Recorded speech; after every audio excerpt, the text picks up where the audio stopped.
Introduction. Contact Reports Volume Issue 1 Plejadisch-Plejarische Kontaktberichte Block 1 5055 Contact No. 138 from 28.1.1975 to 13.11.1975 Stats Source Contact Reports Band Block 1 Semjase-Bericht Gespräch Erlebnisse Block 1 4046 Contact No. 123 from 28.1.1975 to 3.6. 1975 Stats out of print. Date time of contact, Sunday, 23rd February, 1975 22:30 Translators. Benjamin Stevens. Date of original translation, 25th June 2010 Corrections and improvements made. Stefan Zutt, Joseph Darmanin. March 2019. Contact persons.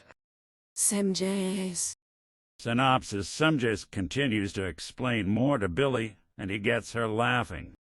The interesting matter of human life in its entirety comes around, thus the so-called reincarnation, rebirth. The Plejaren Federation call the universe this Schöpfung, and she explains that even were all their knowledge from all the federated member worlds combined, they still wouldn't know everything about it. Laying out what they do know and are prepared to offer about evolution and consciousness. Watered down for the sake of time, Semjase gives up a piece of scientifically founded Plejaren conjecture for him to marry up. This is the first time Semjase begins introducing religious terminology into their conversations, but she uses it in ways that religious people have never used it. A controversy, which begins here, but only much later fully unravels. Also, first time it's silently affirmed that it's always been more about evolution than creation, which upset many individuals back in the 20th century especially. This is the entire contact. It is an authorized and official translation and may contain errors. 6 Contact Sunday, 23rd February 1975, 22:30. It took a very long time until you were ready for this next contact. It just so happened because I had to deal with various things and was therefore constantly strained. That can happen. But now I would like to explain more to you. Can't that still wait, because I myself would have something that interests me very much. Something that also preoccupies others very much, namely the life of the human being in its entirety. As you want, but I actually wanted to give you a task and continue telling my story that I began the last time. But that can wait, if you have something more important in your opinion. Thanks, Semjase. In fact, I presently have something that seems very important to me, the life of the human being, as I said before. This means that I am interested in the development of the life, its classification, the spirit and its development, and how it is concerning the so-called rebirth. Oh well, a field that is not just a headache for me, but on the other hand a science that is very wide-ranging and that has neither brought us such kinds of cognitions that the last secrets would be known to us. Therefore, concerning this, I can also only explain to you what is known to us and what we assume to be given. On the whole, there are actually only 5 very important points that we exactly know of, while 2 further points are of no certainty yet for us either. This is because they already lead us into the secrets of the creation, which is unapproachable for us too. Nevertheless, I don't want to withhold our assumptions from you. The life from the beginning to the end is divided, as said, into 7 main stages or main periods. These in turn are divided into 7 sub-periods, hence resulting in its entirety. The sub-stages or sub-periods can be compared to grades in school, except that these must not be calculated for 1 year, but for 1 human lifetime. This means that a very specific form of development and a very specific goal of development lie in a sub-stage. Once all 7 sub-stages are passed through, which can take hundreds of thousands of years, then a main period is completed. The spiritual life form is completely genderless, because a gender is without exception only characteristic of organic life, which guarantees its reproduction. But organic life, like spiritual life, is subject to the law of rebirth in order to guarantee a development in both forms. Thus, Every human life form has to live through seven distinct main stages or periods, and in each case seven associated secondary or substages periods. In the case of location-dependent organic life forms, the periodic effects of the seasons are determinative, whereas in the case of spirit-evolutive or spirit-dependent life forms, such as for example the human being, the periods are irregular and are often set individually.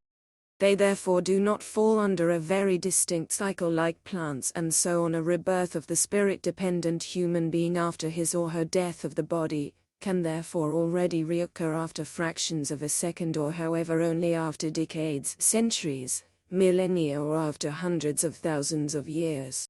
If a spirit-conditioned life is destroyed prematurely, that is, without it having reached a relative evolutionary goal, then it is to its disadvantage. This is because it cannot fully pass through and complete its sub-period and must repeat and so on complete this period through an intermediate life or during a normal life cycle in order for it to nevertheless achieve the period's goal. So that means that this life may under certain circumstances have to be lived a second time. In a sense, yes. At least from the moment a life was forcibly destroyed. Accordingly, the life is naturally then also shorter, because it only has to make up for something missed in order to fulfill the period's goal. The whole thing, however, can be made up during a normal life cycle, as the case may be. So then one could call it that it would be the hell, a punishment, so to speak. Sure, because hell in truth means a self-inflicted punishment which must be served, always providing that the life is destroyed and so on, ended by oneself. In other words, this means that a sin, a self-caused error, must be made good again. If however the life is destroyed by the hand of a third party, then of course one cannot speak of punishment or atonement and so on. So then hell and sin in a religious sense are a pure nonsense? Viewed that way, yes. So does this then mean that nobody is met with guilt if he or she makes errors in life, which he or she can make up for in the form that he or she recognizes the error, or whatever one wants to call it, no longer making it and takes it as knowledge, from which then a degree of essence of the wisdom must result? You are able to astonish me because your interpretation meets the deepest core of the truth. More and more, we all get the impression that you know more than we do and that you only want to test us. Somehow, a secret surrounds you, which we are not able to reveal. That is too much of glory, Semjase, because this essence of wisdom wasn't cultivated in my own field. I got it from the Talmud manual. I understand, but still, I see that it is also your conviction, and thus my astonishment is justified by it, but so is our conjecture, which I just made known to you. You actually amuse me, because do you really need justification? Naturally not, and you understand the sense of my words exactly. Thus please don't split hairs and don't make jokes with me. I just wanted to have you on. I don't understand that. It means that I allowed myself a joke. Oh, I see, I didn't know that. That expression is new to me. However, on the other hand, your words again testify to your peculiar sense of humor, as well as to the fact that we could be right with our conjecture. I just can't find everything funny and laugh about things that other human beings can laugh about. Their sense of humor often seems primitive to me. And now just stop the conjectures.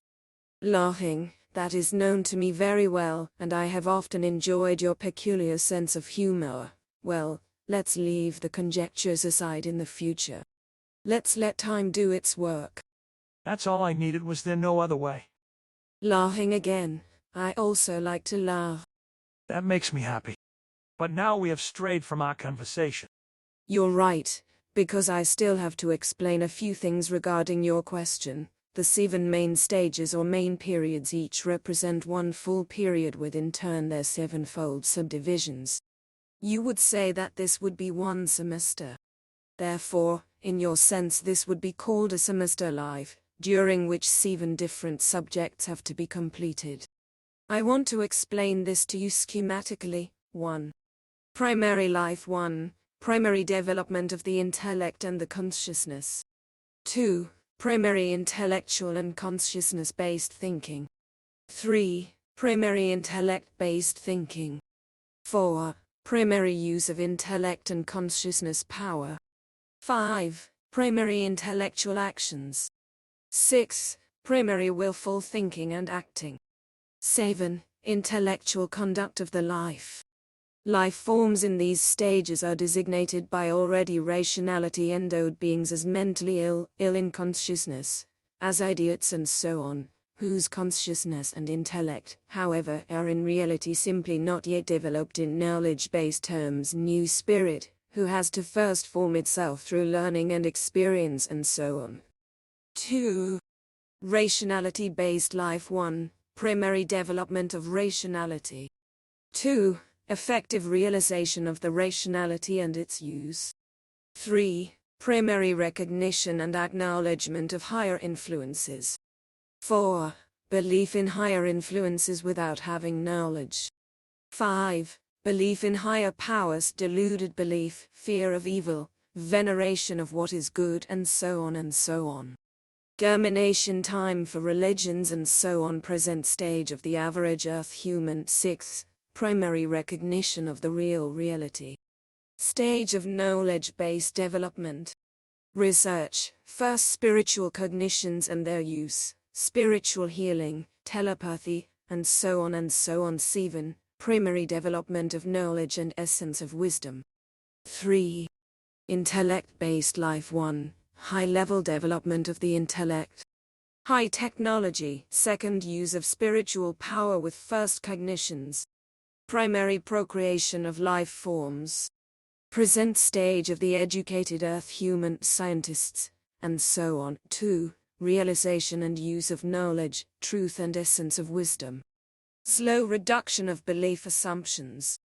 3. First utilization of knowledge and essence of wisdom. 4. Recognition and utilization of the laws of nature. Creation of hypertechnology. Second procreation of life forms. 5. Natural use of knowledge and essence of wisdom in recognition of spiritual powers. Further reduction of belief assumptions. 6. Life in the knowledge of the essence of wisdom, truth and the logic. Present stage of some few borderline and humanities scholars. 7. Primary recognition of the reality as real absolutum. 4. Real life. 1. Clear knowledge about the reality as real absolutum. 2. Recognition of the spiritual knowledge and the spiritual essence of wisdom. 3. Utilization of the spiritual knowledge and the spiritual essence of wisdom. 4. Recognition of the reality of the creation and her laws. Your present stage, which is already tending toward the next one. 5. Life according to the creational laws. Clarification of the spirit and the intellect. Recognition of the real task and power of the spirit. Total reduction of all belief assumptions. 6. Deliberate and directed utilization of spiritual and consciousness-based powers. 7. Procreation of first viable life forms. 5. Creational life. 1. Procreation and direction of life forms. 2. Creation of machine apparatus-based viable life forms. 3. Development of spiritual and consciousness-based power for the control of material and organic life forms. Present stages of our races. 4. Willful control of the life and all its forms and species. 5. Stage of recognitions. Recollections of past lives, and so on. 6. Essence of wisdom kingship. The second to last highest might knowledge. 7. Recognition of the spiritual peace, the universal love, and the creational harmony. 6. Spiritual life. 1. Acknowledgement and realization of the spiritual peace, the universal love and the creational harmony. 2. Life in purely spiritual forms. 3. Spiritual creations. 4. Disembodiment of the spirit from organic bodies. 5. First spiritual existence. 6. Final spiritual existence. 7. Transition into the creation. 7. Creation life. 1. Twilight sleep over 7 periods, eternities. 2. Awakening and beginning of creating in the creation as creation during 7 periods eternities. 3. Creating of life forms. 4. Creating of new spirit, 1.1, in the relative absolute fulfillment of the creation. 5. Creation of spiritual greatness in the creation. 6. Relative absolute fulfillment of the creation in the creation. 7. Last attaining of highest absolutely full development of the 7th period eternity. The twilight sleep of the creation outlasts 7 periods eternities great times 311,40,000 years amount to 1 period eternity great time. By the twilight sleep of the creation, all life and the entire universe cease to exist. Only after her newly awakening does she begin to create everything anew. During her twilight sleep there is neither space nor time. There is only the nothing, since they lie asleep in the unending womb of the creation and the null time. If there is no creating thought, then there is also no power, no time, and no space. There is only duration in the nameless nothing. Now I am a lot smarter. You will get over it and work it out, probably sooner than me. I hope I can do that, even though it will cause me some headaches, especially the nameless nothing, with which I have never made ends meet with until now. Laughing, well, you'll probably keep your head. But concerning the nameless nothing, don't think too much about it, for it is also a mystery to us, which we cannot solve. But now, it is again time for me, for I must go. What I really wanted to tell you, I now have to postpone until the next time, unless you consider something else as more important. However, I understand that you were very concerned with what I had just said and that you wanted clarity about it. I gave it to you, in accordance with how I know that. Now, don't you actually know it better? Of course, Semjase, and I thank you for that. Now you know it. But I still have a question, if you allow me. It is about the Talmud manual and the entrusted one by whose fault the original scrolls were destroyed, as you told me at an earlier time. With this entrusted one, do you mean Rashid, and if so, what are the connections between him and you? This was bound to happen, and I see that next time I will first have to give you information about these things. Yes, it concerns Rashid, whom we had won for our tasks. But unfortunately he has failed in many things. For too long he was dependent on the unreality of religion, so that it could grow roots in him, which often allowed him to think and act illogically. A fact that unfortunately cannot be made good again. But I can't any longer talk about this now, because I am especially pressed for time today. Next time, however, you shall receive information. Also, there's still time for everything else, and there is no reason to rush it. Thanks, Semjase, you were very accommodating with me. There is no reason for thanks, and now, till we meet again.